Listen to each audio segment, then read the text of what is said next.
Hello again and welcome to another Warhammer 40k Mordy and Glory video.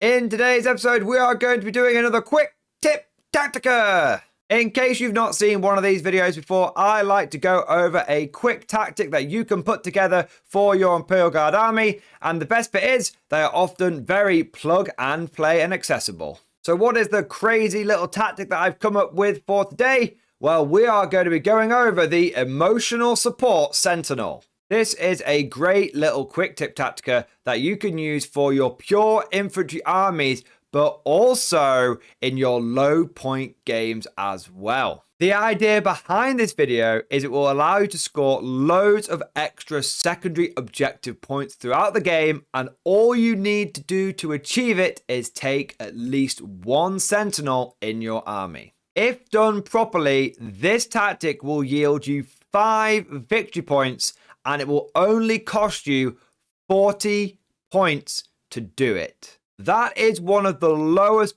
point investment to victory point ratios in all of Warhammer 40k. I mean, if someone said to you, hey, would you like 5 victory points guaranteed every single game, and all you need to do is spend 40 points to upgrade your list, you'd be like, hell yeah, I'd take that deal every time. Would you take that deal? I'd take that deal. Damn right. Damn good deal. Now, I know a lot of you are going to be very excited and you're like, Mordy and Glory, please stop teasing us, stop edging us and blueballing us. Just tell us, how does this emotional support sentinel tactic work? We must know so that we can cheese our way to victory points like any good guard commander. Now, don't worry, my desperate little conscript. I will take you through step by step how the whole thing works. Now, at a 2,000 point level, this tactic really is for those pure infantry guard armies. Now, you might be able to argue that technically it's not pure infantry if it's got a sentinel in there, but let's be honest, everything's got legs. It's a pure leg army if you want to get facetious about it. But the point is that in a pure infantry army, you can spend 40 points to guarantee yourself 5 victory points. So how does that work? Well, you want to be taking a look at Inflexible Command, which is probably our best secondary objective at the moment. You see, Inflexible Command has multiple parts to it that allow you to score various amounts of points. If you have all of your infantry within 6 inches of an officer, or if the infantry have got a Voxcaster and the officer's got a Voxcaster, it's a 24-inch bubble, then you get 2 victory points. If you kill an enemy unit whilst your unit was under the influence of an order, you'll also get 2 victory points. But where the Sentinel comes in is the third part. Because if you have all of your vehicles, all of your squadron vehicles, within 12 inches of a friendly officer, then you will gain an extra victory point every single turn. Now, if you run no vehicles in your pure infantry army, then that last bullet point is locked out for you. You don't have any vehicles on the board, so you can't have any of them in range of your officer. But if you take a single sentinel, which has the regimental, the platoon, the corps, and the squadron key words, that means as long as this one sentinel is within 12 inches of one of your officers in your list, you will gain a victory point every single turn. Even if you kill nothing, you take your pure infantry army and you make sure all of your infantry are in range of your officers, and you make sure the sentinel is in range of your officer, you will end the game with a guaranteed 15 points from Flexible Command, and 5 of those have come from just having that single sentinel in your army. But Mordy and Glory, you fine, upstanding Slaneshi degenerate, I hear you cry. Surely your Sentinel needs to be in range of a vehicle officer like a tank commander. Surely it's not any officer. I mean, that's how it used to work. Your infantry had to be near infantry officers and your vehicles had to be near vehicle officers.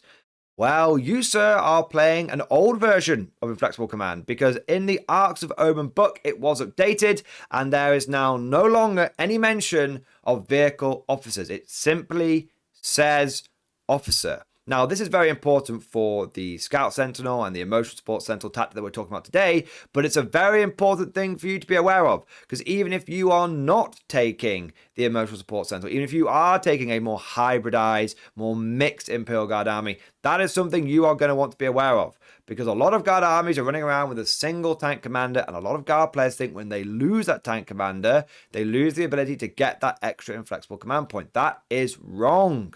You can still get it as long as your Leman Russes and your other squadron vehicles are in range of any of your officers. It could be Caden Castellans, it could be Creed, it could be the Lord Solar, it could be Strachan, it could be Death Watch Marshals, it could be Platoon Command Squads, Caden Command Squads, all the other kind of officers. As long as they are within 12 inches of any kind of officer, you still get that bonus inflexible command point for your vehicles. Now, not only is the Emotional Support Sentinel very good for your big 2,000 point pure infantry armies, but it's also fantastic to be aware of this tactic for your smaller point games. Maybe your 500 point battles that you're playing with your mates when you're all getting into 40k at the same time. You see, the Combat Patrol and Cadia Stance box sets come with a single Sentinel, which means the vast majority of players getting into the Guard are completely eligible for this tactic. If you go out there and you've bought yourself a Combat Patrol and then you decide to get yourself a couple of extra boxes of infantry on top of that, maybe a Commissar, something like that, and you're thinking, oh, well, my first 500 point list doesn't seem to have very many vehicles in it, don't worry. As long as you've still got this one Sentinel in your list, you are more than eligible to get loads of secondary victory points. And in a low points game, being able to focus on just getting those points in is really, really valuable. I mean, I know I'm going off on a slight tangent now, guys, but if you were thinking of getting into the Guard and you wanted to know, oh, what are the first 2 box sets that I should be picking up to build the core of my army? Can't really go wrong with a Cadia Stands and a Combat Patrol. You'll get your Codex, you'll get your data cards, but more importantly, when it comes to your units, you'll get 40 infantry, which is loads. You'll get loads of heavy support firepower with those Field Horse batteries. You'll get a command squad. You can use the other command squad that you get to build all the other extra officers and commissars you could ever want. And you'll have 2 of these Emotional Support Sentinels. Between these 2 boxes, you'll have 500 points. So not only will you have lots of infantry, not only will you have lots of firepower, but you'll also have those mechanisms to score genuine victory points. And points mean prizes. Even in your early beginning games, you still want to be focusing on scoring victory points and winning games. But what do you guys think? Are you a pure infantry commander? Were you aware of the Emotional Support Sentinel? Or is this something that is blowing your mind? Let me know down in that comment section below. If you enjoyed today's video, then make sure you smash that like button and also subscribe to never miss an episode. If you found today's video particularly helpful, then please consider becoming a channel member or Patreon supporter. By becoming a channel member or Patreon, you will gain access to the Mordian Glory Discord server, which is an online community of over 1,000 active people. It's always popping off in the MG Discord. We've got tactics sections, army list help, hobbying, painting, and we've even got a pretty spicy meme section as well. And I'd just like to take a quick moment here to say a big thank you to all of the latest channel members. So a huge thank you to Revenar, Wise Old Worm, Yuki, Raiden, Rob Stark, Leo2 2000, Justin, Xreal, Nurgle's Grin, Joe Camel, Jordan Wagster, Manuel, Cozy Strats, Magellix, Chris Brett, Fool's Fate, and the Malevolent Spoon. I also want to do a shout out to the latest Patreon supporters as well. So a massive thank you to Astrid Wilson, Amando, Jens, JC, John, Real Steel, and Kobold M. Thank you guys for your Patreon support.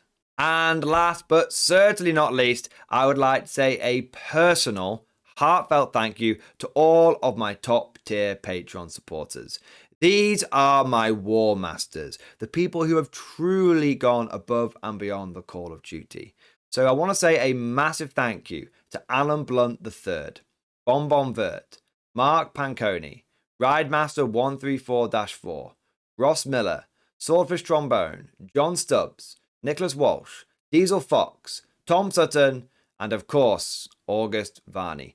Thank you guys. Your generous support makes a huge difference, and it is a big part of how I'm able to do Mordian Glory full time. Hope you all enjoyed today's video. Thank you for watching, and of course, as always, I'll see you guys next time.